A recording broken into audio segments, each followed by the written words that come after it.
আমরা শুরু করছি। আমি কাশীনাথ দাকে বলছি, কাশীনাথ দাস একটু বলছি।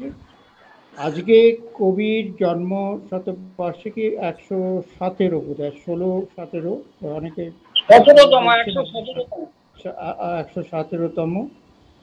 তো সে ব্যাপারে আমি কাশীনাথ দার কাছে যাচ্ছি। আপনি শুরু করুন একটা ছোট আলেখ্য দিয়ে, তারপরে আমরা কবিতায় চলে আসবো।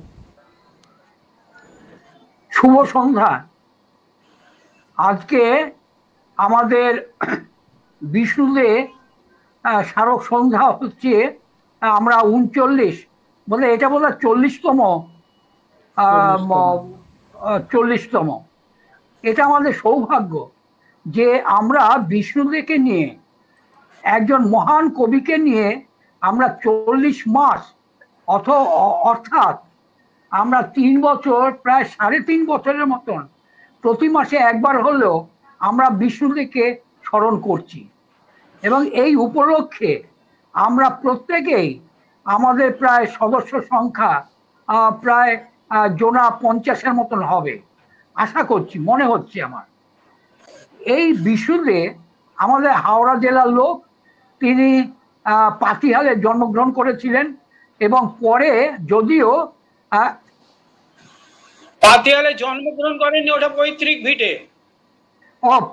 পাতিহালে পৈতৃক ভিটে তিনি এসেছিলেন, কিন্তু কলকাতায় আমরা জানি যে শ্যামাচরণ দে বিশ্বাস, শ্যামাচরণ দে স্ট্রিট নামে যেটা পরিচিত, মনীষীরা, প্রাজ্ঞ মনীষীরা এখনো যেখানে যান, সে কলেজ স্ট্রিটে 13 কাঠা জমি নিয়ে ওখানে একটি বাড়ি তৈরি করেছিলেন। সেই বাড়িতে এবং এর মাঝখানে যে প্রপৌত্র, যেটা আপনার প্রপিতামহ গঙ্গাধর দে বিশ্বাস, তার তিনি প্রথম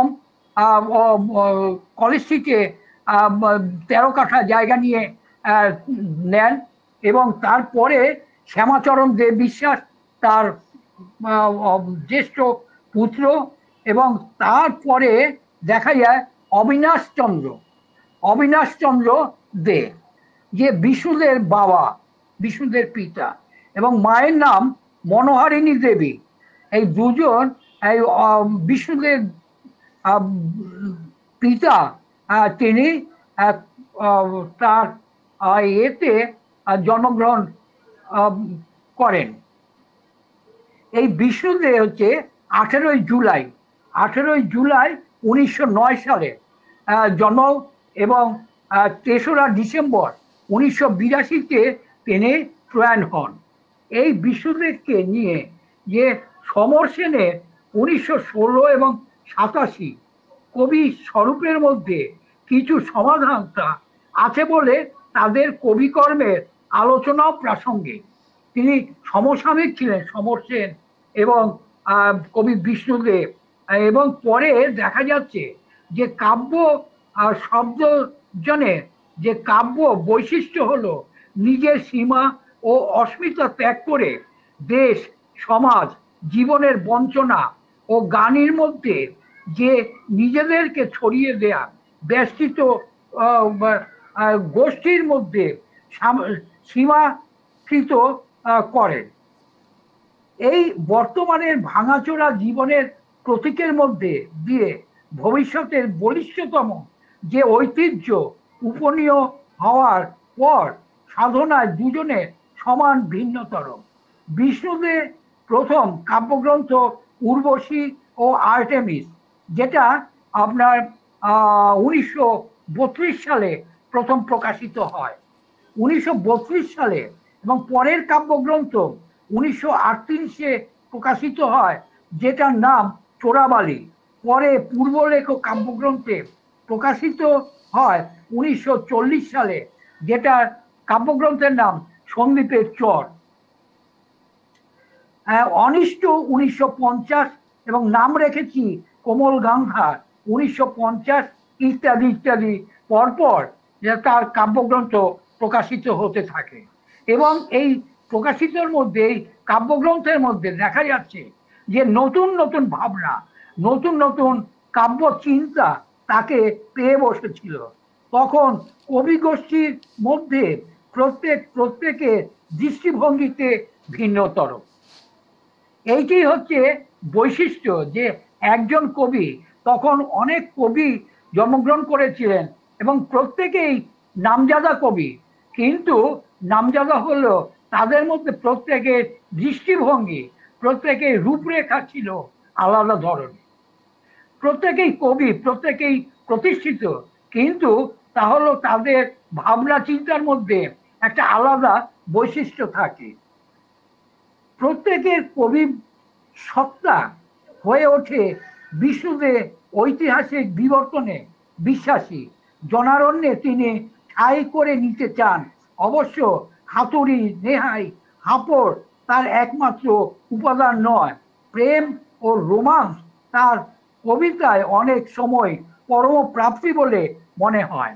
তবে তা পাণ্ডুর রোমান্টিক যে আদর্শবাদের ক্লান্তিকর পুনরাবৃত্তি নয়। এখানে তার কবিতা থেকে কয়েক ছত্র দৃষ্টান্ত দেওয়া যেতে পারে। আমরা জানি এই বিষ্ণুদেব, যেটা সব কাব্যগ্রন্থেই তার নামজাদা কাব্যগ্রন্থ, এবং তার মধ্যে স্মৃতিসত্তা ভবিষ্যৎ আমরা প্রত্যেকেই জানি এবং প্রত্যেকেই পড়েছি। আমরা কতটা বুঝেছি, কতটা বুঝতে পেরেছি সেটা আমাদের ব্যাপার। কিন্তু একটি কবিতা যে সমুদ্রের চর কাব্যগ্রন্থ থেকে কয়েকটা লাইন যদি আমি উল্লেখ করি, সেটা অত্যুক্তি হবে না। 1 নম্বর, যে জনসমুদ্রে নেমেছে জোয়ার, হৃদয় আমার চড়া, চোরা বালি আমার দূর দিগন্তে ডাকি, কোথায় ঘোরসওয়ার?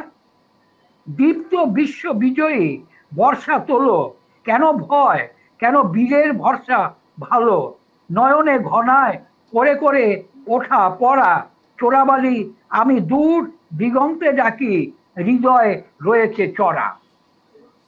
কি সুন্দর! মানে আমরা একটু ভেবে দেখলে ভাবতে পারি যে কারোর সঙ্গে মিল পাবো না, যে কোনো লাইন, কোনো শব্দ, মানে যার যার দৃষ্টিভঙ্গি আলাদা। জনসমুদ্রে নেমেছে জোয়ার, মেরুচড়া মেরুচূড়া জনহীন, হালকা হাওয়ায় কেটে গেছে কবে লোকনিন্দার দিন। হে প্রিয় আমার, প্রিয়তম মোর, আয়োজন কাঁপে কামনার ঘোর, কোথায় কোথায় পুরুষকার, অঙ্গে আমার দেবে না অধিকার। এই দুটো কবিতা থেকে করলাম, উল্লেখ করলাম। আর একটা কবিতা না বলে পারছি না, যেটা সন্দীপের চর।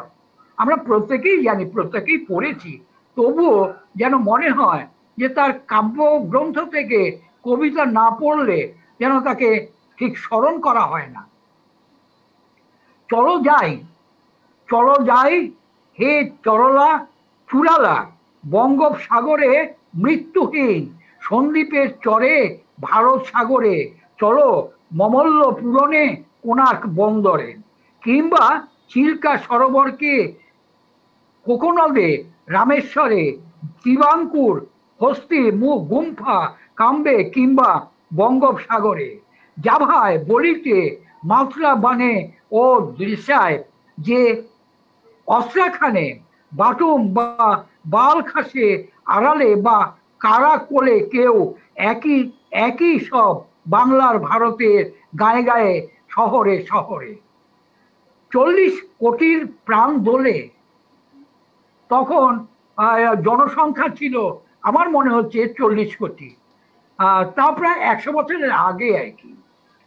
40 কোটি প্রাণ দোলে, দেশ কম 40 কোটি নরক বর্জনে, জীবনের নীলে সংহত নিখিলে, আর সমুদ্র হিমাচল সমতল, সমুদ্রের গঙ্গার পদ্মার সিন্ধুর ভলগার, স্বাধীন স্বাধীন জলে জীবনের ঢেউ।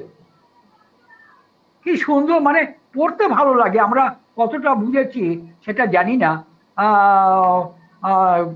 বিষ্ণুদের কবিতা একই তো খুব দুরূহ ব্যাপার। স্মৃতিসত্তা ভবিষ্যৎ আমার হাতে যখন পাই আমি, সেটা আমার খুব 20-21 বছর 22 বছর বয়সে কোনো একদিন ঘুরতে ঘুরতে কলেজ স্ট্রিটে গিয়ে কোনো এক দোকানে পেয়ে গিয়েছিলাম। রাস্তায় ফুটপাতে দেখি তার স্মৃতিসত্তা ভবিষ্যৎ, তখন মাথায় খেলে গেল, তখন নিয়ে নিলাম, কিন্তু বুঝতে পারিনি আজও। আমি আমার এরপরে বিষ্ণুদেবকে স্মরণ করে তাকে বিনম্র শ্রদ্ধা প্রণাম জানিয়ে শেষ করছি। আমি দুটো কবিতা পাঠ করছি। ক্যানভাসে তুলি। আমার কবিতার নাম ক্যানভাসে তুলি। অ আ ক খ কে বলতে পারি আমার নিজস্ব, যেমন তেমনি তোমার নিজস্ব ভঙ্গি আছে। প্রত্যেক কবিতার ও কিছু বর্ণ থাকে, ছন্দ ভেঙে ভেঙে ক্রমশই ভেতরে যায়। কবি কিন্তু কয়ারের নিপুণ ছন্দে ফিরে আসে, ততক্ষণে কবিতার ফুলের যোগান ধ্বনি প্রতিধ্বনি হতে থাকে। ধ্বনির কিন্তু কোনো বর্ণ থাকে না, রং থাকে না। অ আ ক খ এর দলবাজিতে ট্র্যাপ হতে পারে না। দুটো ধ্বনি জোর করে ব্যঞ্জন বর্ণের আস্থা কুড়েতে পড়ে থাকে। একটিকে সবাই মেনে নেয়, আর একটিকে নাকি সুরে হা হা করে। কচ্ছিৎ হয়তো কখনো অক্ষরের কারুকৃতি অলঙ্কারের চারুশিল্প গড়ে ওঠে কখনো সখনো। কবির আকাশে কিন্তু সাদা পৃষ্ঠা দিয়ে মোড়া থাকে, অথচ এতেই কোনো কবি আকাশ দেখে অন্ধকারে তারা গোনে। রোজ রোজ হাঁটি পাপ প্রতিদিন পাশাপাশি, অথচ আমাকে আড়াল করে রাখে। আমাকে স্বপ্ন দেখাও নক্ষত্র তারারা যদিও কাছে, তোমাকে দেখলে ডুবে যায়। তোমার প্রশ্নে সচকিত ভাবার মাঝে আমাকে জানো জীবন কতটা পরিপাটি। আমার দ্বিতীয় কবিতা হচ্ছে বন্ধুজন। ক্ষণে ক্ষণে আমার নিজস্ব বন্ধু পাল্টায়। বন্ধুজন, কবিতার নাম হচ্ছে বন্ধুজন। ক্ষণে ক্ষণে আমার নিজস্ব বন্ধু পাল্টায়। আসুন তাদের সঙ্গে আপনাদের পরিচয় করিয়ে দিই। উটকো হাওয়ার গা ঘেঁষে হেঁটে চলেছে প্লাস্টিকে ক্যারি ব্যাগ। সবচেয়ে যে আমার প্রিয়তম বন্ধু, ওই শুকনো ঘাস, ধুলোবালি আর ওই কাঁকড়গুলো, আর সামনেই ফাঁকা মাঠটা আমার কলেজের সহপাঠী। ওই যে দেখছেন ঘোলা নোংরা এঁদো পুকুরের জল, ও আমার বান্ধবী। আর যে এইমাত্র আমার কাছে নেমে এলো, সে আমার ঢেউ খেলানো সন্ধ্যা। প্রিয় পাঠক, আমার কোনো জলজান্ত মানুষের মতো বন্ধু নেই। স্বপ্ন, কল্পনা, আশায় জর্জরিত ও বস্তু প্রপঞ্চের পারমুটেশন কম্বিনেশনের তৈরি যত আমার জগা খিচুড়ি বন্ধুজন। নমস্কার।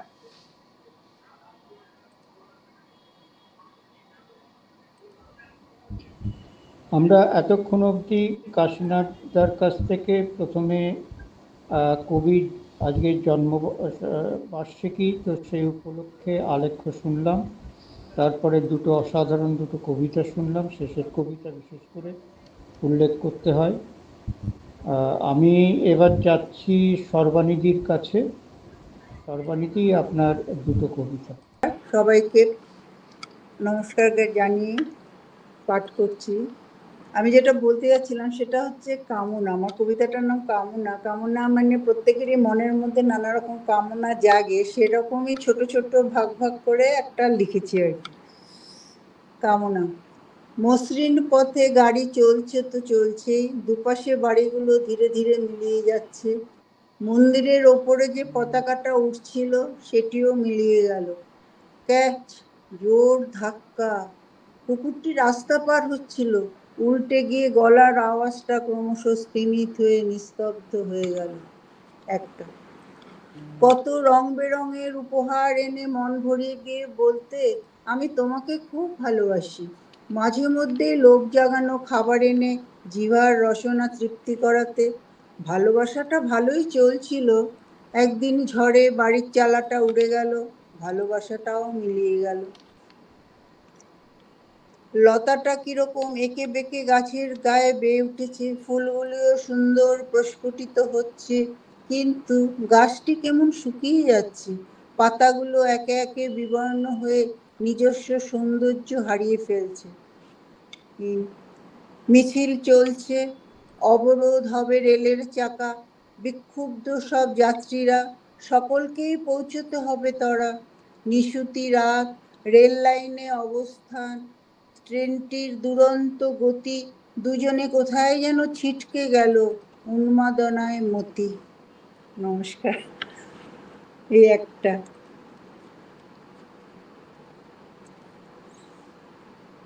এবার লিখছি বৃক্ষ। মানে চারিদিকে সব গাছ টাছ এত কাটা হয়ে যাচ্ছে, তা মনে হলো বৃক্ষেদেরও তো প্রাণ আছে, তার ভেতরের যে সেটা একটুখানি প্রকাশ করি। একটি গাছ, একটি প্রাণ। কুড়ুল দিয়ে প্রাণটিকে আঘাত করলে কতটা রক্ত ঝরতে দেখা যায়। সেই রক্তে কি চোখের জল মিশে থাকে? হে বৃক্ষ, তোমারও তো বাঁচার অধিকার আছে। আজ যখন ভূপতিত হয়ে আছো, কোথায় তোমার সেই শৌর্য? তোমাকে তো সকলে ছিন্ন বিচ্ছিন্ন করে লুট করে নিচ্ছে, তুমি কি যন্ত্রণাতে বিদ্ধ হচ্ছ না?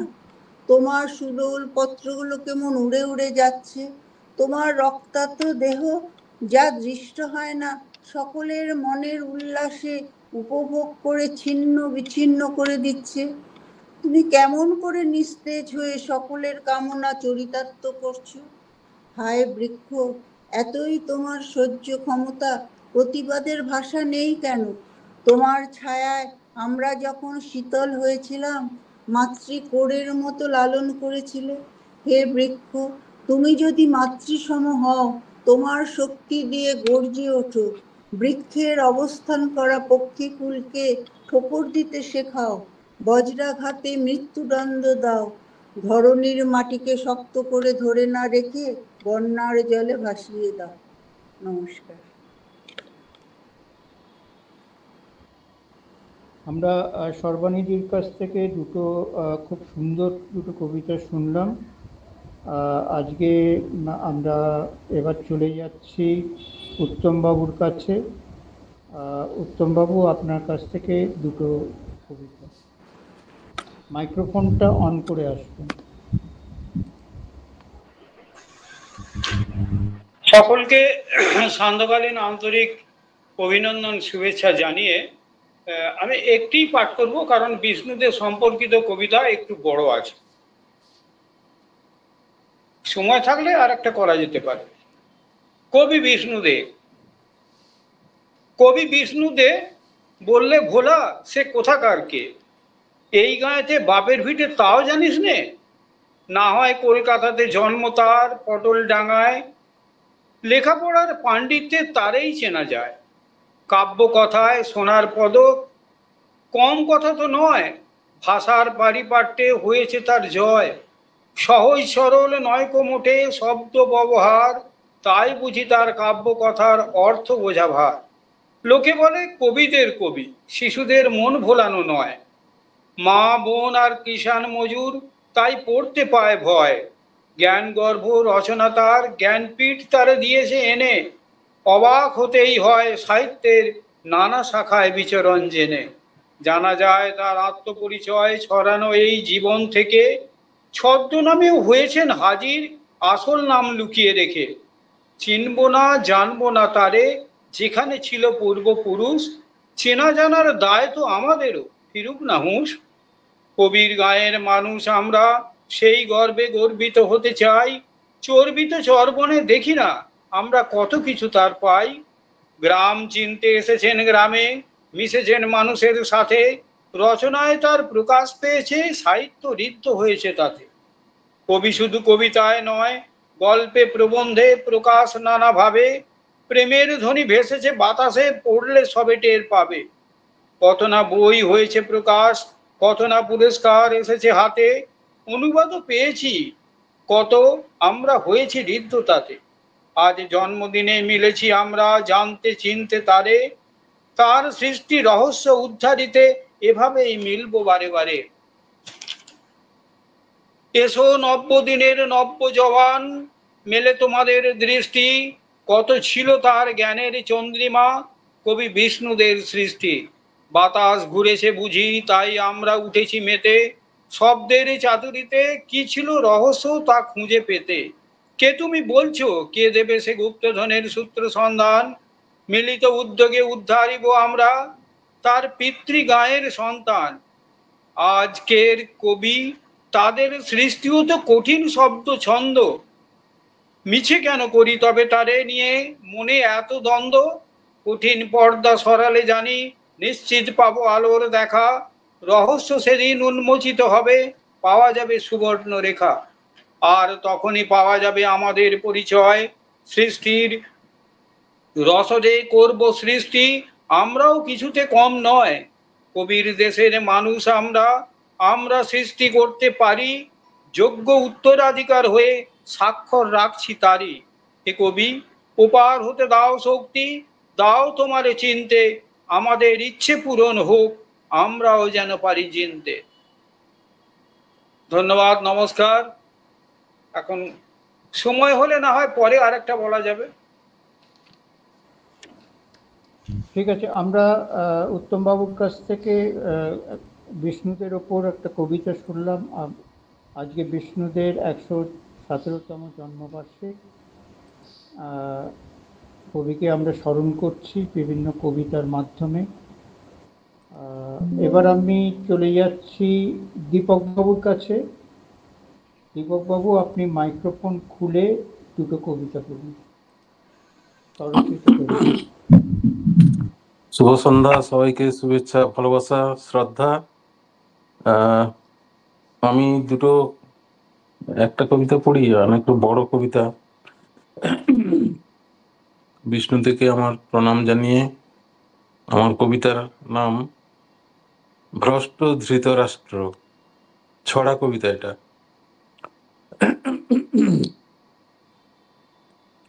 ধর্মক্ষেত্রে কুরুক্ষেত্রে যতজন আজ উপস্থিত, হে সঞ্জয় তন্ন তন্ন বর্ণনা চাই সুনিশ্চিত। অন্ধ যদিও তবু আছে আমার ওপর শাসন ভার, তাই তো আমায় বুঝতে হবে কোথায় কি কি ঘটছে কার। বলছে লোকে অন্ধ আমি, তবু এদেশ আমায় ছিঁড়ে, বলছে আরো রাজ্য নাকি যাচ্ছে ডুবে অন্ধকারে। মিথ্যা এমন রটায় যারা, আমিও যে চাই তাদের শির। ভীষ্মদ্রোণের মতো আছে আমার কাছে লক্ষ বীর, আগাম আগাম মূল্য দিয়ে পুষছি এত লক্ষ সেনা। অঙ্ক কষে করেছি প্ল্যান, তাতে কি আর ফল পাবো না? মগজ ধোলাই দিয়ে খাবো সবার মগজ অবহেলে, একটু জমি ছাড়বো না যে বলছে আমার 100 ছেলে। আমার দলে কর্ণকৃপ, আমার দলে ভীষ্মদ্রোণ, ধর্মরাজ্য করব স্থাপন, অতি নিকট সে মাইলস্টোন। ধর্ম মানে কজন এখন, দুর্যোধনেই রাজ্য শাসন। ছলে বলে দ্বন্দ্ব এনে করব সকল শত্রু নাশন। নিরন্ন হোক, নিরস্ত্র হোক, অসুস্থ হোক, কি আসে যায়, তারা সবাই এখন পাশে। আমার অন্ন যে বান্দা খায়, যে যা বলুক গদির এলোপ, ছাড়ে কি আর কেউ সহজে? ধ্বংস হচ্ছে হিতের জন্য, ঢুকিয়ে দেব সব মগজে। ধন্যবাদ। অনেক বড় কবিতা পড়লাম।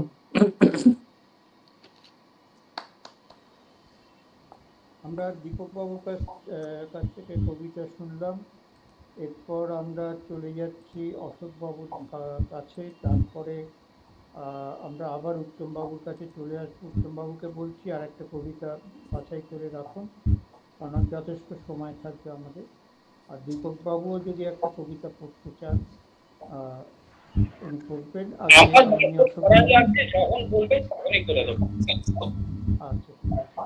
আমি তাহলে অশোক বাবুকে যাচ্ছি। অশোক বাবু আপনার দুটো কবিতা। শুভ সন্ধ্যা সবাইকে জানাই। আর শ্রাবণ মাস পড়ে গেছে, আর এই 4টা শ্রাবণ। কবি বিষ্ণুদেব জন্মদিন 2রা শ্রাবণ, 8ই জুলাই হিসেবে 2রা শ্রাবণ। ওনাকে শ্রদ্ধা জানিয়ে কবিতাটা শ্রাবণ দিনের কেয়া। উল্টো রথের বৃষ্টির সাথে আজ উতলা প্রাণ, পুরনো বাড়ির ছাদে ঘুরে ফেরে চঞ্চল মন, সারা দুপুর কাটে হারানো কেয়ার সন্ধান।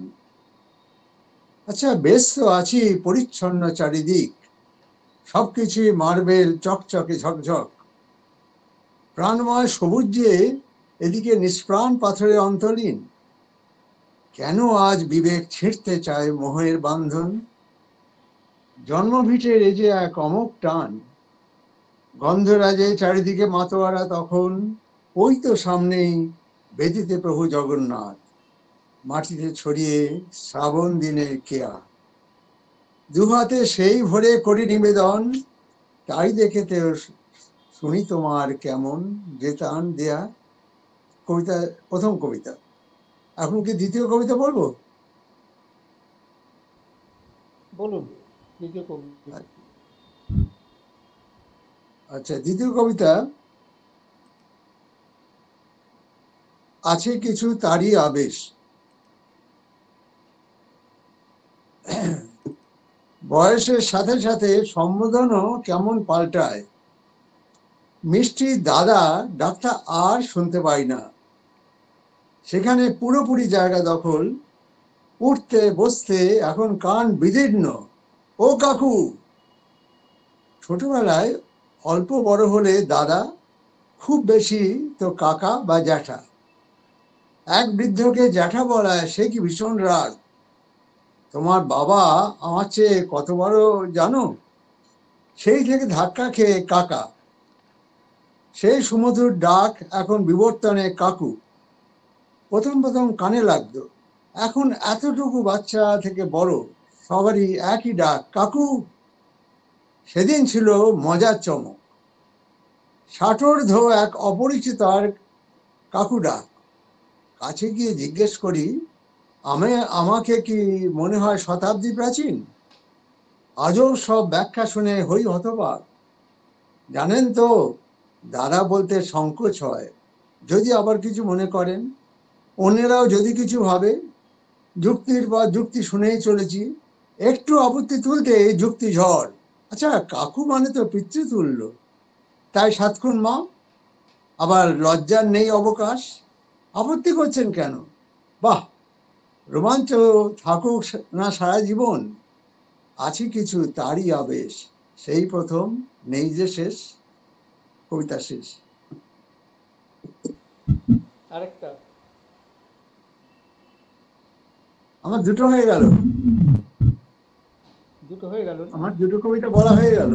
হ্যাঁ হ্যাঁ হ্যাঁ, দুটো কবিতা। ঠিক আছে, আমরা অশোক বাবুর কাছ থেকে দুটো কবিতা শুনলাম। এবার আমরা চলে যাচ্ছি, আমরা প্রায় শেষের দিকে এসেছি। আসলে অশোকবাবুর কবিতা শুনতে শুনতে খুবই তন্ময় হয়ে যেতে হয়। তো অসাধারণ দুটো কবিতা, পরম প্রাপ্তি। তো এবার আমি যাচ্ছি অরুণোদয়ের কাছে, তারপরে আবার আমরা আসবো উত্তমবাবুর কাছে, উনি একটা কবিতা পড়বেন। আর দীপকবাবুকেও যদি উনি পড়েন ভালো হয়, কারণ সময় আছে। তো অরুণোদয়, আপনি আসুন দুটো কবিতা নিয়ে।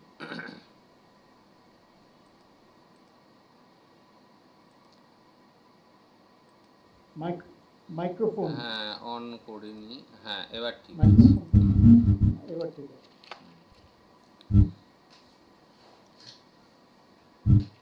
এখন অনেকদিন পরে আবার আজকে আসতে পারলাম, এসে ভালো লাগছে, সবার কবিতা শুনে ভালো লাগলো। আমি এখন যেহেতু এই সব কিছু ছেড়ে দিলে এখন আমাদের দৈনন্দিনের মধ্যে শেষ কয়েকদিন ধরে যা জুড়ে আছে সেটা হলো বৃষ্টি। তো তাই এই বৃষ্টি এবং বর্ষা নিয়ে আমি আজকে ছোট ছোট দুটো লেখা একটু শোনাবো।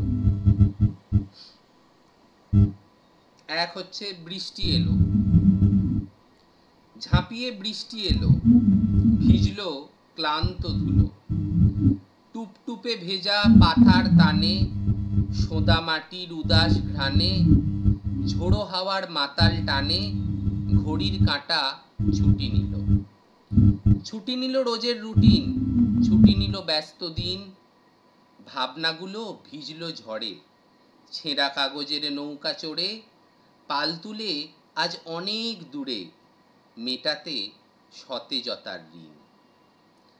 চাওয়া পাওয়ার হিসাব নিকাশ, আবেগের নাভিশ্বাস, কেতা সব লুকিয়ে কাদায়, কাদা ভেজা নোংরা জামায়, মাঠে কে ডাকছে আমায়, তোরা কি তা শুনতে পাস? নমস্কার। আর একটা, এটাও বৃষ্টি নিয়ে।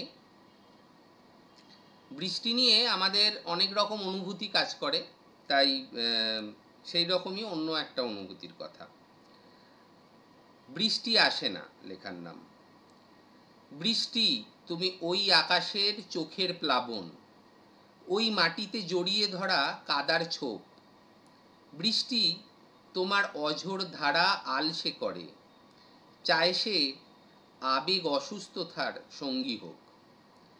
সাদার সাথে কাদার আড়ি চকচকে সজ্জায়, চোখের জলও স্বার্থ খোঁজে, বাষ্প আঁকে কাঁচের দেয়াল একাকিত্বের লজ্জায়। তাই বৃষ্টি ভেজা হয় না, আজ বৃষ্টি ভেজা যায় না। হয়তো বৃষ্টি আসে মনে, তবু তা বৃষ্টির ছোঁয়া পায় না। নমস্কার।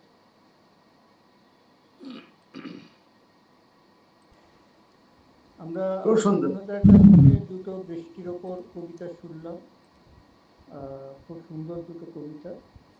আমি আবার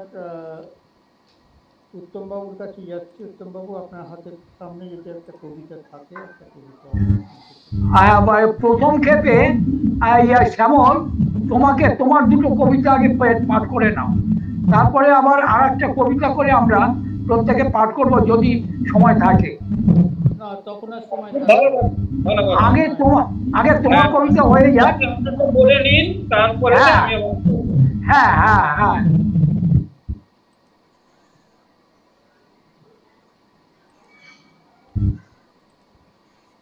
হ্যাঁ, আমি শুরু করছি কবিতা।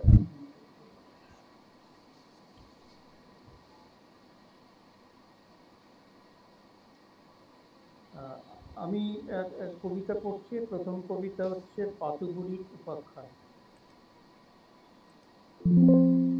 রাত নামলে পর রাতপরীদের ঘুম ভাঙে, ভাঙা দরজায় হাওয়া শব্দ। রাত নামলে পর পুবের জঙ্গলে পাতার দঙ্গলে কথা পড়ে, শিশির পড়ে টুকটাক। রাত নামলে পর দাওয়ার উপরে বাসি বিছানায় শুয়ে থাকে পাতুবুড়ি। বড় খাটুনি গেছে ছাই খেটে, গোবর তুলে গুল করে। আজ কটা বছর মাটির জল শুকিয়েছে, ধানের চারা মুড়িয়েছে, বৃষ্টি পড়েনি এতটুকু। এই কটা বছর পাতুবুড়ির সঞ্চয় বলতে কিছু ছিল না, যা জমিয়েছিল তাও গেছে। সেই সেবার বসন্তকালে যখন গাছে গাছে নতুন পাতা, ঘাসে রং ধরেছে, আর অজয় নদের চৌহদ্দির মধ্যে পড়ে সূর্য ঝলমল করছে। সেবার যেবার মেলা বসেছিল লক্ষ্মণ টোলার ওদিকে, কত লোক গিয়েছিল সে মেলায়, শুধু সে যায়নি। শহরের রাস্তা থেকে তারা তুলে এনেছিল তার মৃত স্বামীকে। পাতুবুড়ির কপাল তো পোড়াই ছিল, এবার ভাঙল। ভাঙা কপাল নিয়ে পাতুবুড়ি চলে, ভাঙা থালায় ভাত খায়। ঘর এমন কিছু মজবুত ছিল না, তাও ভাঙল। বর্ষায় বন্যা হতো, জল উঠত, কই মাছ, কাতলা মাছ তারই মধ্যে বারান্দায় চার মারত। পাতুপুরি ভাবত এই বর্ষাটা গেলে হয়, যত সব মরণ দশা। আজ 3 বছর বৃষ্টি নেই, মাঠ শুকিয়েছে, ডোবা শুকিয়েছে, পুকুরের জল শুকিয়েছে। আজ 3 দিন পাতুপুরির জ্বর, তারই মধ্যে তাকে কাজ করতে হয়। শুধু রাত হলে রাতপরীরা যখন কথা বলে, শিশির ভেজা ঘাসে তাদের পায়ের চাপা শব্দ শোনা যায়, আর দক্ষিণে হাওয়া বয় সনসন সনসন। পাতুপুরি তার ছেঁড়া পাটিতে শুয়ে থাকে, পাতুপুরি নিজের সঙ্গে কথা বলে। এটা হলো প্রথম কবিতা। আমার দ্বিতীয় কবিতা এরকম। ঘুম ছিল ঘুম, ঘুম ছিল তার চোখ জুড়ে, তার শরীরের মধ্যে ছিল অখণ্ড প্রেম। সে জাগরণে আমার কাছে ধরা দিয়েছিল এক উন্মুক্ত আকাশের মতো, যে আকাশের কোনো বস্তুরই স্থিরতা নেই। সে এক অস্থির চঞ্চলা প্লাবনের কথা, যার উত্তাল আয়ুষ যেন সীমান্ত ছুটে চায় অলেখা এক জারজ সম্বন্ধে। তবু যখন তার ঘুমের মধ্যে সে বন্দী, তখন তার সমস্ত শরীর জুড়ে অখণ্ড প্রেম, উল্লাসিত প্রেম। তো আমার দুটো কবিতা শেষ হলো। নিয়ম অনুযায়ী অনুষ্ঠান শেষ হয়, কিন্তু আজকে হবে না। আমরা আবার প্রত্যেকে একটা করে কবিতা পড়ব। আর 15 মিনিট আছে, হয়ে যাবে, একটা করে কবিতা হয়ে যাবে। আমি কাশীনাথ দা, আপনার কাছে কবিতা রেডি?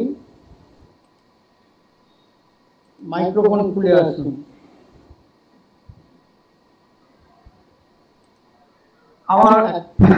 আমি অনুরোধ করছি, আর করবো না। কবিতার নাম দেশলাইয়ের কাঠি।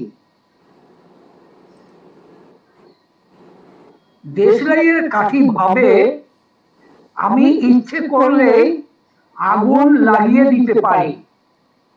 কোন সংসার তো থেমে থাকে না। সবচেয়ে ভালো নারীর মাথায় যদি শুধু একবার ঘুরপাক খায়। নারীরাই আমার আসল অস্ত্র। সব ঘরেই থাকবো আগুন নিয়ে, সব ঘরেই থাকবো আগুন নিয়ে। কুটিলে কুটিলতা দিয়ে সংসারে আগুন নিয়ে ঢুকে যাব অতি সহজেই। সুস্থ থাকতে দেব না কাউকে, হয় কে 9 এবং 9 কে 6, সবাই আমার হাতের মুঠোয়। শরীরের পানা পুকুরের গন্ধ সামনে এলে আগুন গিলে খাবো। কেউ এলে তোমার শরীরে দাগ লেগে যাবে, সব সাবধান।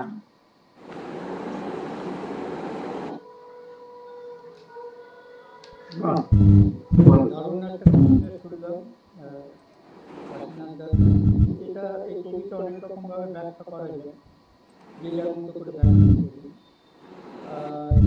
আমি এবার চলে যাচ্ছি দীপক বাবুর কাছে। দীপক বাবু, আপনার হাতের কাছে যদি একটা কবিতা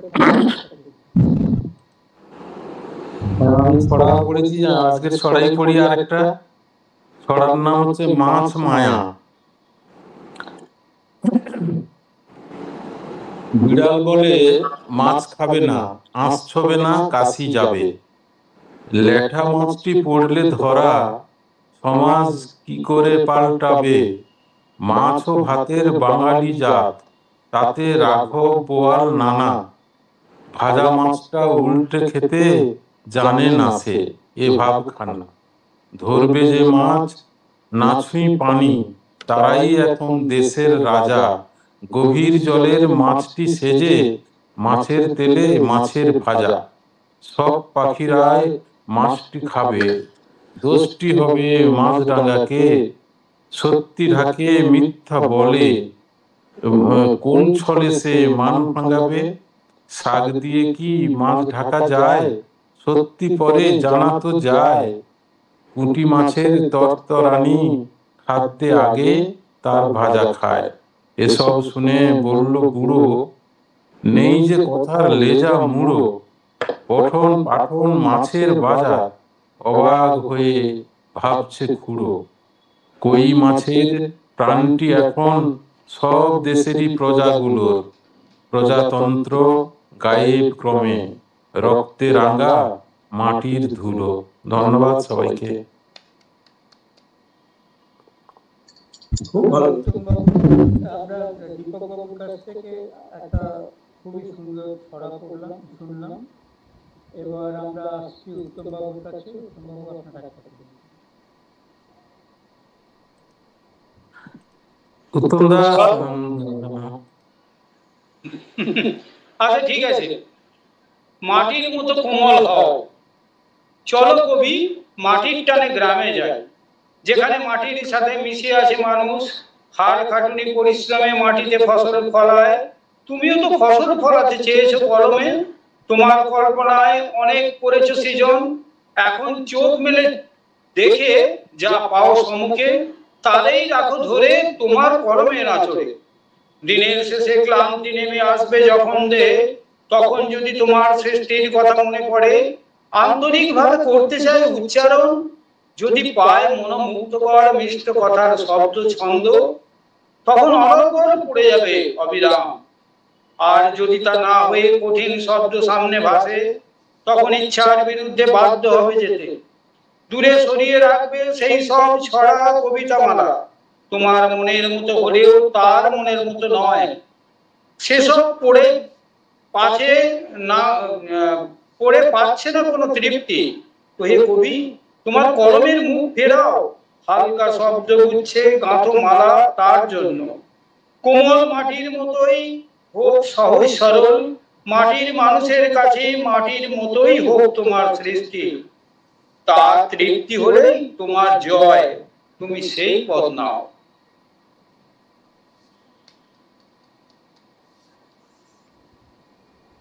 আমরা উত্তম বাবুর কাছ থেকে একটা খুব সুন্দর কবিতা শুনলাম। উত্তম বাবু এরকম কবিতা দিচ্ছেন, এটা আমরা জানি। তবে অন্য কবিতা আমরা অনেক সময় শুনে থাকি, অন্য ধরনের কবিতা আমরা শুনলাম। এবার আমি আসছি অশোক বাবুর কাছে। অশোক বাবু একটা কবিতা। আচ্ছা, এটা একটা পুরোনো কবিতা, খুব পুরোনো নয়। কবিতার নাম ভাঙা গড়া। অতীত সুধায় কি করে এত জীর্ণ হলে, বর্তমান বলে এতেই আমার সুখ। কোথায় জানো, একদিন তো ভরাট ছিলাম। আচ্ছা, তোমার একটু দুঃখ হয় না? একবার আয়নায় ভালো করে দেখেছো? হ্যাঁ, ভরাট গালের মাঝখানটা তুবড়ে তা গ্রেগরি পেকেটও তো তাই ছিল। সেটাও যে স্বপ্ন দেখতাম। আচ্ছা, সে তো বুঝলাম। বুকের দিকে তাকিয়ে দেখেছো, পাঁজরার সব কটা হাড় গোনা যাচ্ছে। তুমি কি গ্রেগরি পেটকে জামা খুলে রেখেছো? আচ্ছা, এমন সরু পেট কখনো কল্পনা করেছি? আগে প্যান্টের বহর তো শুধু বেড়েই চলতো বলকাহীন, আর এখন 6 ইঞ্চি কম। এ কি কম পাওয়া? স্বপ্নই তো করেছি কতকাল, 1 বছরে 25 কিলো হাওয়া। স্লিম ফিগার কে না চায় বলতো? সুতরাং যা হচ্ছে ভালোর জন্যই, ঈশ্বরের অবদান, এটা শুধু মেনে নাও। তোমার সঙ্গে সত্যি পারা গেল না, সবকিছুই মেনে নাও কেমন আনন্দে, আফসোসের চিহ্ন মাত্র নেই। আচ্ছা, ওতে তো শুধুই ক্ষতি, কোন দুঃখে আফসোস করতে যাব ভাই? মাছ দিয়ে তিস্তা একই নড়ি ছড়িয়ে চিরনবীন ছন্দে হেসে চলে যায় ভাঙা গড়ার নিত্য লীলার কাব্যে। নমস্কার। আচ্ছা, আমরা অশোকবাবুর কাছে গেলাম, কারণ সর্বানিধিকে একটু সময় দিচ্ছিলাম কবিতা খুঁজে নেবার জন্যে। এটা লেখা পাঠিয়েছিলাম, তাও পড়ছি। বলাৎকার। যেদিন বাগানে লতার গায়ে 20টি ফুটলো, তুমিই প্রথম জড়িয়ে ধরে বলেছিলে আমার লতাও আজ প্রস্ফুটিত হলো। ভেবেছিলাম তোমায় পেয়ে হব আত্মহারা, প্রেমের নির্মল আনন্দে হয়ে দিশাহারা। কথায় তখন মধু ঝরেছিল, জগৎ যেন মুঠোতে এলো। চোখের তারায় তখন আলোক বর্ষাতো, হৃদয়ের কামনা কি জাগরিত হতো। একদিন নির্জনে একাকী পেয়ে পৌরুষকার উঠলো জেগে, বলাৎকারে পৈশাচিক আনন্দে উঠলে মেতে হয়ে মাতোয়ারা। হায় নারী, তোমার অন্যায়, তুমি কেন যাবে নির্জনে? তুমি যে শুধুই হাতের পুতুল, তোমায় নিয়ে খেলবে স্বজনে। দরজাটা খোলা হলো, বাতাস এসে ভরে গেল, অনেক দিনের চাপা গন্ধটা বিষের মতো দলা পাকিয়েছিল। নমস্কার। হয়ে গেছে।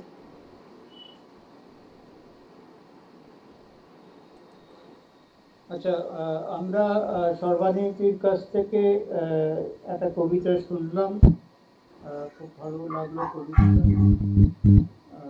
এবার আমরা শেষের দিকে চলে এসেছি।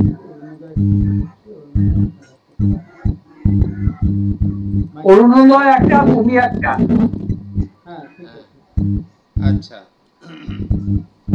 হ্যাঁ, হাতের কাছে এখন একটা পেলাম, সেটাই শুনছি, সেটাই শোনাচ্ছি।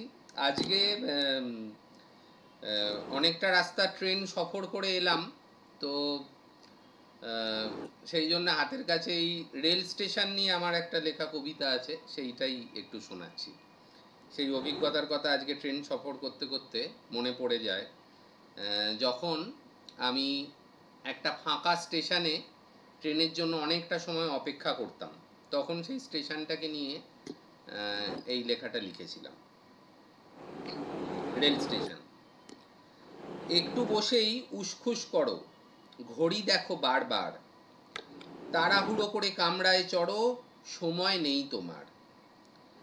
আমি একা বসে দেখে যাই রোজ তোমাদের যাওয়া আসা, দেখি কত লোক, কত ভাবনার ভাঙা গড়া ভালোবাসা।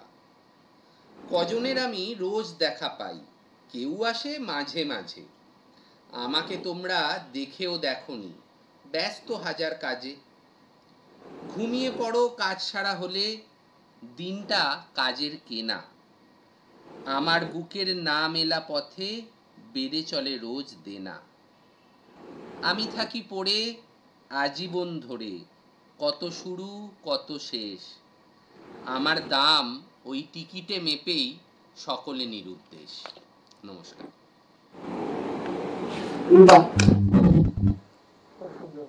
খুব ভালো লাগলো কবিতা।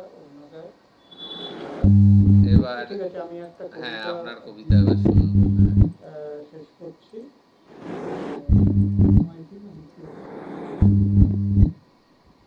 আচ্ছা, আমি একটা কবিতা বলছি, সেটা হচ্ছে, যদি তোমার জন্ম হয় মৃত্যু হয়, তবে অমর কবে হবে? পাগলাটে মানুষ সে হারিয়েছে পথ, তাই আজ নিরন্ন। রোজ বিকেলে যে হাঁসেরা উড়ে যায় উত্তর দিকে, তারা আর নাও ফিরতে পারে। যদি তোমার মৃত্যু হয়, তবে জন্মই বা কবে হবে? শুধু হাহামাটি নীরব। তো আজকের মতো আমরা শেষ করছি।